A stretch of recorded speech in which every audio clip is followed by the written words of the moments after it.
창세기 19장 23절과 26절의 말씀을 통해서 소금 기둥이 되었더라 라는 제목으로 함께 은혜를 나누겠습니다. 우리는 지난 시간에 하나님의 엄중한 심판의 말씀 앞에서도 지체하는 롯이 왜 그러했는가, 왜 그럴 수밖에 없는가 살펴보았습니다.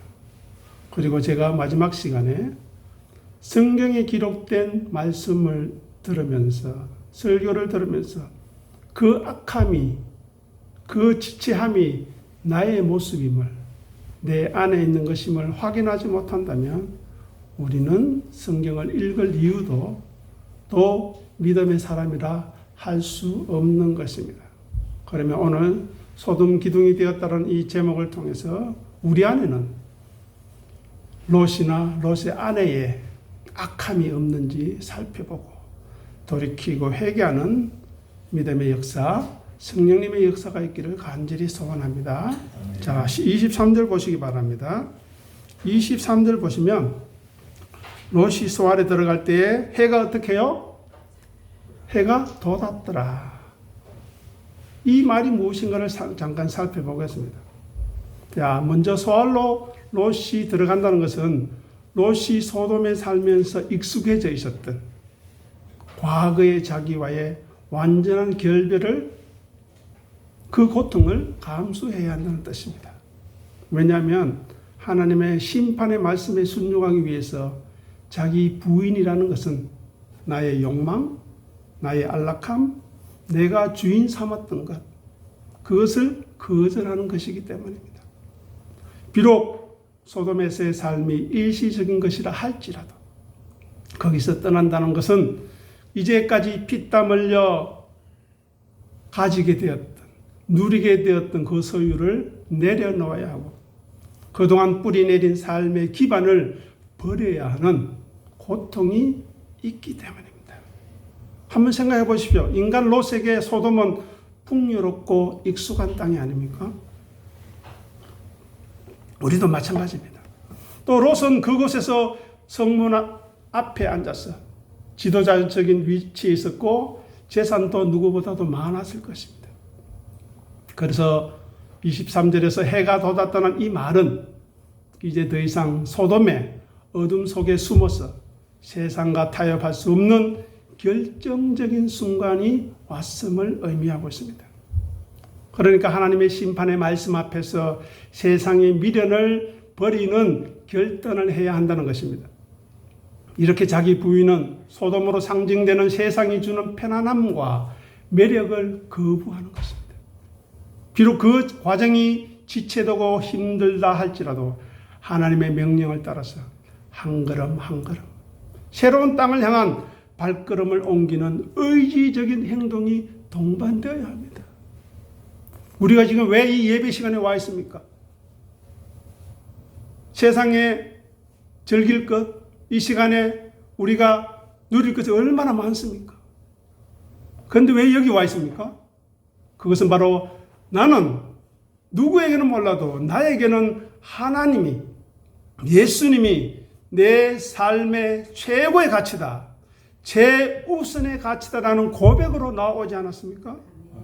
그 심령이 귀한 심령이고 하나님이 기뻐하는 심령인 것입니다.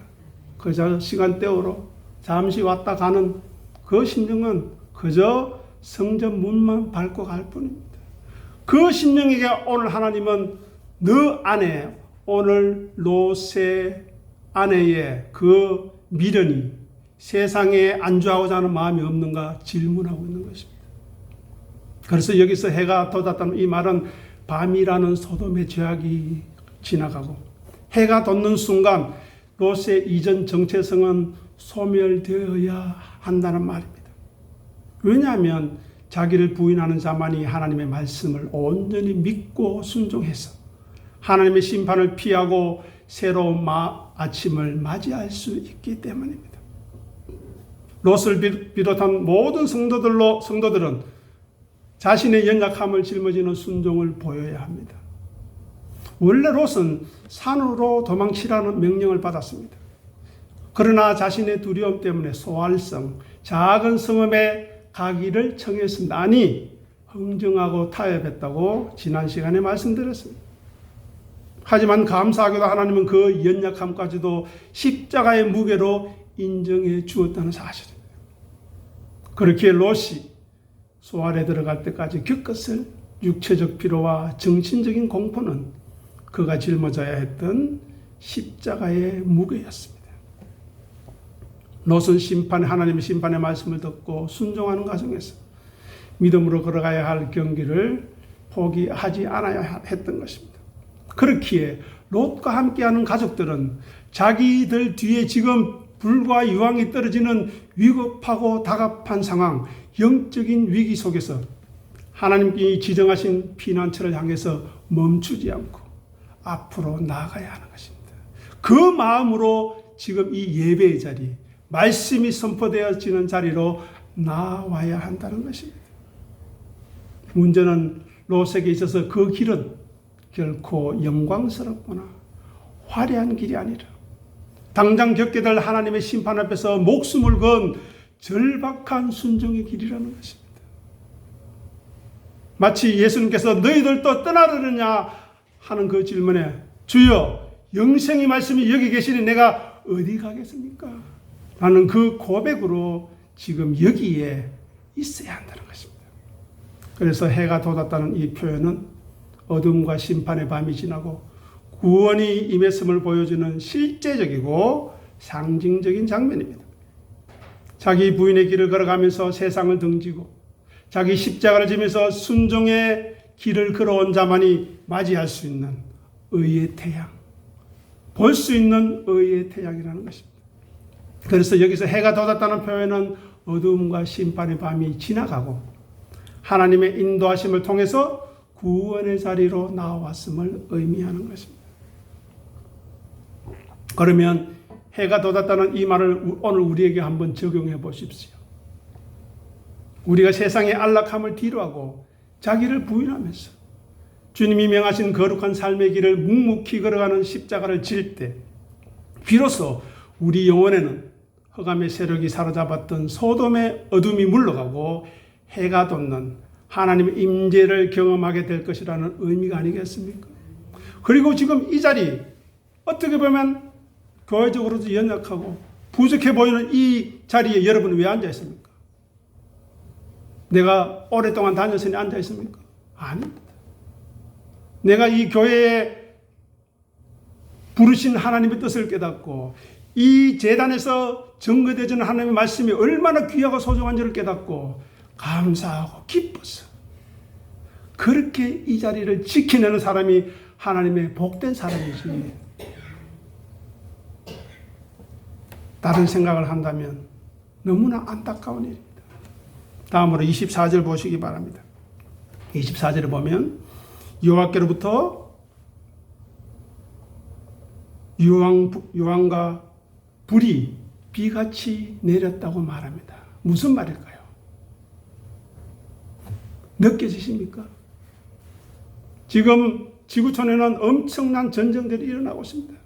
그 포화가 떨어지는 그 소리를 듣는 사람들의 긴장감과 공포감은 어떻겠습니까? 그런데 우리는 그런 이들의 가슴 아픈 사연을, 울부짖는 사연을, 자식이 죽어서 가족이 죽어서 울부짖는 사연을 우리는 외면하고 있지 않습니까? 오늘 24절은 죄에 대한 하나님의 엄중하고도 적극적인 심판을 묘사합니다. 이것은 성도가 옛사람이 왜 죽어야 하는지, 왜 그리스도의 고난에 동참해야 하는지 본질적인 이유를 오늘 이 본문을 통해서 발견할 수 있어야 합니다. 다시 말해서 유황과 불이 비같이 내렸다는 이 말은 죄에 대한 하나님의 진노가 얼마나 철저하고 피할 수 없는가 하는 것입니다. 비를 피할 사람이 있습니까? 없지 않습니까? 그러니까 우리 안에 옛사람, 즉 소돔과 같이 하나님을 대적하고 육체의 쾌락을 쫓는 그 성품, 그것은 수선해서 고쳐서 설 것이 아니라 멸망당해야 할 대상이라는 것입니다. 즉 타협 불가능한 죄의 본성, 죄의 본질이라는 분명한 선언입니다.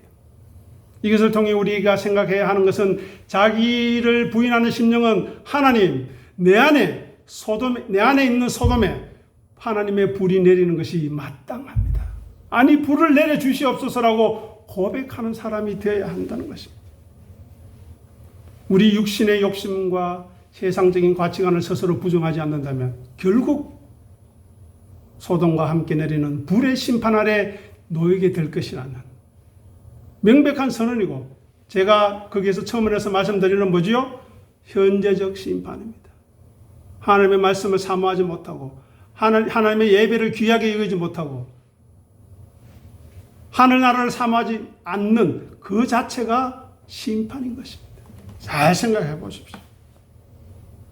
그래서 롯이 성 밖으로 피한 후에 불이 내렸다는 것을 깨닫고 자기를 부인하는 자는 하나님이 심판하시는 죄의 자리에서 단호히 자기를 분리시켜야 하는 것입니다. 자, 오늘 본문에서 하늘로부터 내리는 이 불은 공의로우신 하나님의 진노가 아닙니까? 우리가 19장부터 18장부터 계속해서 창세기를 살펴보고 있습니다. 혹 생각나지 않거든요. 설교 동영상을 통해서 한 번 더 확인해 보시기 바랍니다. 그러니 성도는 장차 예수 그리스도께서 우리가 받아야 할 이 심판의 유황불을 골고다 언덕 십자가 위에서 온몸으로 대신 받으셨다는 것을 절감하는 심령인 것입니다.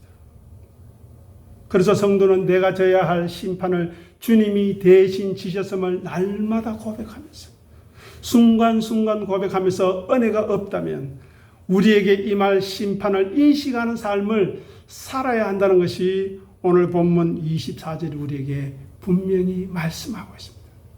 그러니 불을 내려서 소멸되는 세상을 상징하는 소돔과 고모라를 우리가 지금 이 시간 말씀으로 들으면서 또 우리의 눈으로 확인하면서 우리 또한 그리스도와 함께 십자가에 못 박혔음을 인정하는 삶이 얼마나 복되고 얼마나 은혜로운 것인지를 아는 것이 바로 십자가의 삶인 것입니다. 소돔에 불이 내릴 때 롯은 구원받았지만 그의 모든 소유와 모든 관계가 다 불타버리지 않았습니까? 끊어지지 않았습니까? 말씀 안에 없으면 이렇게 된다는 것입니다. 생명의 말씀이 증거되는 자리에 있지 않으면 이렇게 된다는 것입니다. 이렇게 성도는 세상에 불타 없어질 가치를 위해 사는 것이 아닙니다. 불 앞에서 타지 않을 영원한 하나님의 나라를 위해서 오늘의 고난과 희생을 감내하는 것입니다. 교회의 고난에 함께 참여하는 것입니다. 성도의 고난에 함께 참여하는 것입니다. 그러면 심판의 불이 주는 영적인 교훈이 무엇이겠습니까? 스스로 한번 교훈을 한번 생각해 보십시오.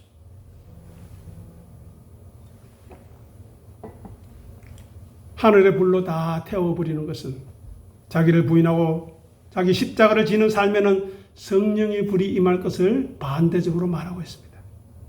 예수님을 섬기고 따르는 심령에게는 위로와 도움의 손길을 주시겠다 말씀하셨고, 자기를 부인하는 성도에게는 소돔에 내린 모든 것을 소멸하는 심판의 불이 아니라 우리를 정결하게 하는 성령님의 불이 지금 이 시간 말씀을 통해서 말씀을 사모하는 자에게, 아멘으로 화답하는 자에게 내리시는 것입니다.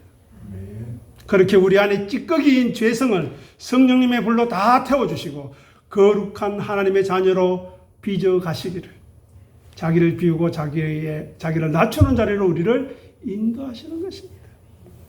그러니 지금 우리의 교회가 초라할지는 몰라도 지금 여기에 하나님 말씀이 증거되어져 있고 지금 여기에서 하나님의 말씀을 아멘으로 화답하는 두세 사람이 있다면 어떻게 된다고요?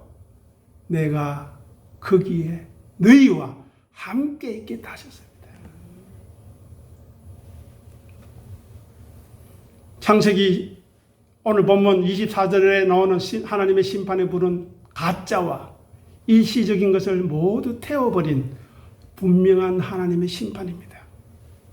하지만 우리가 날마다 자기 십자가를 지를 때 우리 안에 불타 없어질 세상의 자랑, 교만, 탐욕이 사라지고 오직 하나님께 속한 것, 은혜와 믿음과 순종만이 남아서 정결하게 되는 것입니다.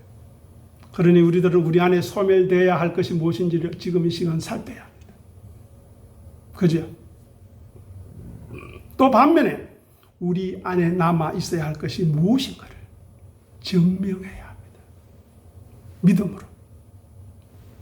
그래서 소돔과 고모라의 하늘에서 쏟아지는 이 유황과 불은 세상의 가치에 빠져서 살아가는 인간의 모든 정욕이 도달할 마지막 결론인 것입니다. 그렇게 우리는 우리 안에 있는 소돔과 죄의 본성이 저 불로 말미암아 소멸되어야 할 대상임을 인정하고 그것을 사랑하기를 멈추어야 하는 것입니다. 우리 모두는 엄중한 하나님의 심판의 불을 피하기 위해서 우리 대신 십자가를 지고 골고다 언덕으로 올라가신 주님을 섬기고 따라야 합니다. 하나님 앞에서 자기를 비우고 낮추는 거룩하고 구별된 삶을 살아가야 하는 것입니다. 그래서 우리는 이 시간 우리 스스로에게 물어야 합니다. 지금 나는 불타 없어질 소돔의 정욕을 붙잡고 있지는 않는가?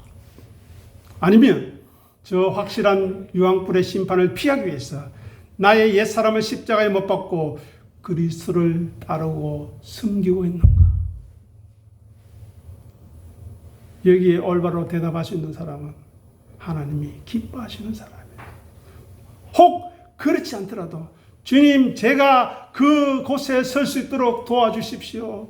불쌍히 여기주십시오라고 기도하는 사람이 하나님이 기뻐하는 사람입니다. 그래서 오늘 본문의 심판의 기록은 오늘 우리가 오늘 하루를 왜 자기 부인과 자기 십자가로 살아가야 하는지 그것에 대한 강력한 권면이며 좁은 길로의 초대임을 생각해야 합니다. 그래서 오늘 25절에서 다 엎어 멸하셨다고 하시는 하나님의 말씀에 우리는 경계를 삼아야 합니다. 자, 다 엎어진 것 중에 무엇이 있는가 보십시오. 25절 보십시오. 성에 거주하는 모든 것과 땅에 난 것이 있습니다. 이것이 무엇입니까? 이것은 롯이 소돔에 정착해서 자기 열심으로 수고하여 얻은 모든 결과물과 그가 가꾼 인생의 열매를 뜻합니다. 그죠? 롯처럼 하나님을 떠나서 믿음의 사람인 아브라함을 떠나서 세상의 양분을 먹고 자란 육적인 열매들입니다. 만약 롯이 아브라함처럼 하나님에 대한 올바른 신앙이 있었더라면 자기가 이룬 모든 성취와 보람이 사실은 심판의 대상임을 깨달았을 것입니다. 그리고 그 성취에 대한 애착을 끊어내는, 미련을 끌어내는 경건의 훈련에 매진했을 것입니다. 그래서 하나님이 다 엎어 멸하셨다는 이 말은 하나님께서는 죄에 대해서는 결코 타협하지 않겠다는 선언임을 생각해야 합니다. 롯이 소알에 도착했지만 그가 소돔에서 누렸던 모든 것, 집, 아름다운 가구, 그가 열심히 일구었던 밭, 이제까지 잘 맺어왔던 인간관계, 이 모든 것이 하나님의 심판의 불에 의해서 다 사라졌습니다. 왜요? 그것은 가짜이기 때문에. 말씀으로 맺어지지 않은 관계, 진리로 맺어지지 않은 관계, 은혜로 맺어지지 않은 관계는 다 이렇게 불타 없어질 거라는 것입니다. 그러니 우리는 어디에 있어야 되겠습니까? 은혜에 있어야 되고 말씀이 선포되어지는 그곳에 있어야 하는 것입니다. 그래서 롯이 세상에서 가치 있게 여기던 모든 것들이 불타 없어지는 엄청난 상실을 경험하게 되는 것입니다. 비록 그것이 일시적인 것이지만 그렇다는 것입니다. 또 그 앞에 보십시오. 성에 거주하는 모든 백성이 어떻게 해요? 멸해졌다. 이것은 무슨 말입니까? 그가 소돔적인 가치관을 공유했던 모든 세상적 유대관계가 끊어졌다는 것입니다. 그런데 성도는 눈에 보이는 세상이 다 엎어 멸해질 것을 십자가를 통해 미리 보고 알고 있는 사람이 아닙니까? 그런데 왜 거기에 여전히 미련을 갖고 있습니까? 왜 아브라함처럼 떠나라, 가라 하시는 그 말씀에 순종하지 못합니까? 그러니 우리는 은혜 받을 수가 없는 것입니다. 하나님은 은혜 부어주시려고 준비하고 계시고 말씀을 통해서 우리에게 역사하려고 기다리고 계시는데 우리의 믿음의 그릇을 엎어놓고 있으니 어떻게 은혜를 받겠는가 하는 것입니다. 왜냐하면 십자가는 믿지 않는 세상을 향한 심판과 우리를 향한 구원의 교차점이기 때문입니다. 그래서 25절의 심판의 현실을 기억하며 날마다 십자가를 지는 것은 곧 썩어질 이 땅의 것들에 마음에 두지 않는, 즉 세상과 구별된 행보를 보여야 한다는 것입니다. 행동이 나타나지 않는데, 자기가 가장 아끼는 물질로 나타나지 않는데 어떻게 헌신을 하겠습니까? 스스로 속이는 일입니다. 또한 다 엎어 멸함 후에 오는 새로운 시작을 우리는 생각해야 합니다. 엎어지는 것으로 끝나면 너무 허무하지 않습니까? 그런데 우리 안에 소돔이 다 엎어지고 멸해져야만, 자기가 비워지고 낮아져야만 비로소 하나님의 통치가 시작된다는 것입니다. 왜냐하면 자기 부인과 자기 십자가는 끝이 아니라, 죽음이 아니라 새 창조이기 때문입니다. 그래서 예수님이 나를 따르려거든 자기를 부인하고 자기 십자가를 지라고 하신 것입니다. 우리를 힘들게 하려고, 괴롭게 하려고 하시는 것이 아니라는 사실입니다. 제발 오해하지 마시기 바랍니다. 우리를 살리시려고, 우리를 구원하시려고, 우리를 주님의 품에 품어주시려고 나를 섬기고 따르라고 말씀하신 것입니다. 모든 소유가 사라지고 땅에 난 것까지 다 멸해졌지만 롯은 살아남았지 않습니까? 이것이 바로 십자가의 원리입니다. 자기를 부인하고 우리 안에 세상적 요소가 다 멸절될 때, 하나님의 강력한 손길에 의해서 다 불타 없어질 때 비로소 우리의 본질인 믿음, 참된 신앙, 우리의 영혼은 그리스도 안에서 안전하게 보존되는 것입니다. 그 안식을 누리는 것이 믿음의 사람인 것이고 은혜의 사람인 것입니다. 그래서 이 구절은 우리 삶의 터전이었던 세상적인 소돔적인 옛사람이 얼마나 철저히 무너져야 하는지를 보여주는 종말론적이고 자기 부인의 요청임을 생각해야 합니다. 생각해 보십시오. 우리가 이제까지 이룬 것 얼마나 많습니까? 하지만 10대, 20대 때 얼마나 없었습니까? 그런데 하나님의 능력 주시고 힘을 주셔서 우리가 지금 그때보다 수십 배, 어떤 사람은 수백 배 가지고 있습니다. 그 내 성취, 그것을 보호막으로 삼고 있습니다. 어리석게도. 그리고 그 안락함 속에 살고 있습니다. 하지만 오늘 본문은 말합니다. 그 모든 것들이 하나님 외에, 말씀 외에, 진리 외에 그 모든 것들이 하나님 앞에 완전히 허물어지는 것을 기쁘게 받아들이라는 것이 자기 부인입니다. 또 다 엎어 멸해질 것을 위해서 내 에너지를 제발 쓰지 말라는 것입니다. 왜 헛된 것에 에너지를 쓰고 있습니까?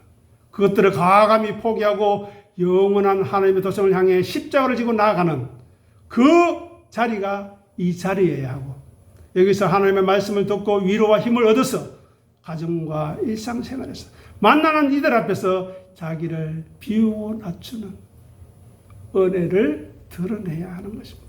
자, 그러면 26절 보겠습니다. 26절을 보시면 우리가 잘 아는 내용이 나옵니다. 롯의 아내가 소금 기둥이 되었다고 합니다. 무슨 의미일까요? 또 이제까지 어떻게 알고 있습니까? 이것은 성경에서 자기 부인과 자기 십자가를 설명할 때 가장 강력한 경고로 인용되는 구절 중에 하나입니다. 예수님께서도 종말의 때를 가르칠 때 롯의 철을 기억하라고 직접 말씀하셨습니다. 자, 순서지 밑에 누가복음 17장 32절 같이 읽어보겠습니다. 예수님이 말씀하셨습니다. 읽어보겠습니다. 롯의 철을 기억하라. 아멘. 기억하고 있습니까? 놓쳤죠. 이제까지 놓치지 않았습니까? 예수님이 말씀하셨습니다. 롯의 철을 기억하라. 왜 기억해야 하는지 오늘 분명히 확인하시고 마음판에 새기셔서 상기하시고 기억하시고 되새길 수 있기를 바랍니다. 자, 이것은 자기 마음속에 세상적인 자아와 완전한 결별에 대한 실패를 의미합니다. 롯의 아내는 몸은 소돔에도 지금 빠져나오고 있었습니다. 그런데 여전히 그녀의 마음은 소돔에 두고 왔습니다. 몸은 탈출하고 있었지만 그 마음은 여전히 미련을 버리지 못해서 소돔에, 내가 아끼던 그 이쁜 것, 내가 즐겨 먹던 그 음식들, 내가 희희낙낙하며 누렸던 그 관계들, 안타까운 거죠. 아쉬운 거죠. 그래서 26절에서 뒤를 돌아보았다는 이 말은 히브리 원어를 보면 단순히 고개를 돌렸다는 말이 아닙니다. 아쉬움과 갈망을 가지고 뚫어지게 바라보다 라는 말입니다. 우리는 그렇지 않습니까? 어떻습니까? 나는 롯의 아내가 아니야. 단호하게 말씀할 수 있습니까?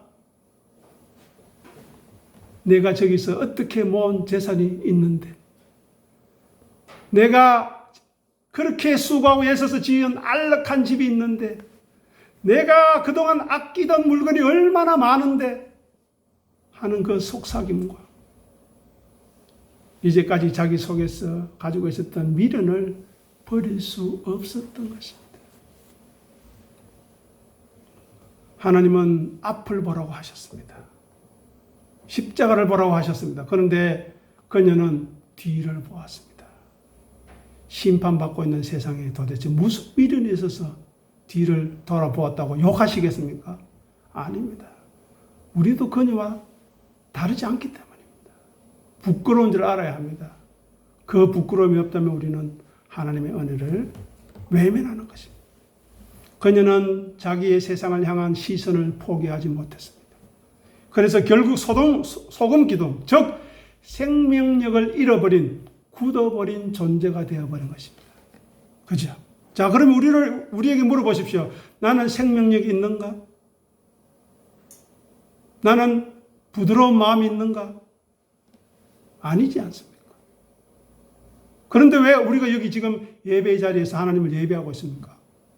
그것은 바로 하나님의 크고 놀라우신 은혜라는 사실입니다. 거기에 우리가 회개의 눈물과 가슴 치는 형제여 우리가 어찌할까 하는 그런 회개가 있어야 하는 것입니다. 여기서 끝까지 인내하며 져야 할 순종의 무게를 우리는 생각해야 합니다. 자기 십자가를 진다는 것은 중간에 포기하거나 뒤돌아보지 않는 것입니다. 목적지인 하나님 나라에 이르기까지 좁은 길을 묵묵히 걸어가는 인내를 의미하는 것입니다. 롯의 아내는 처음에는 선사의 손에 이끌려 출발했다고 우리는 지난번에 살펴보았습니다. 즉 하나님의 심판의 말씀을 받아들인 고난의 행군에 동참한 것 같습니다. 그러나 그녀는 구원의 여정 중에 발생하는 고통과 상실감을 견디는 자기 십자가를 끝내 부인하고 뒤를 돌아보는 편안함 혹은 본능적인 욕구를 선택했다는 것입니다. 그녀는 남편의 롯의 뒤를 따라 소돔을 나섰지만 겉으로는 믿음의 가장인 남편을 따라가는 제자의 모양새를 갖추었지만 하나님의 심판의 말씀 앞에 자신을 경건하게 세우지 못했던 것입니다. 이렇게 십자가를 지고 전진하지 않는 자는 신앙의 성장이 멈추고 심판 아래 박제되는 것입니다. 어떻게요? 소돔 기둥처럼. 지금도 우리 눈에 롯의 처에 소금 기둥이 보여야 합니다. 그것이 어디 있다 이런 유치한 소리가 아닙니다. 내 마음속에 롯의 처를 기억하고 있는 소돔 기둥이 있는가? 예수님은 지금 물으시는 것입니다.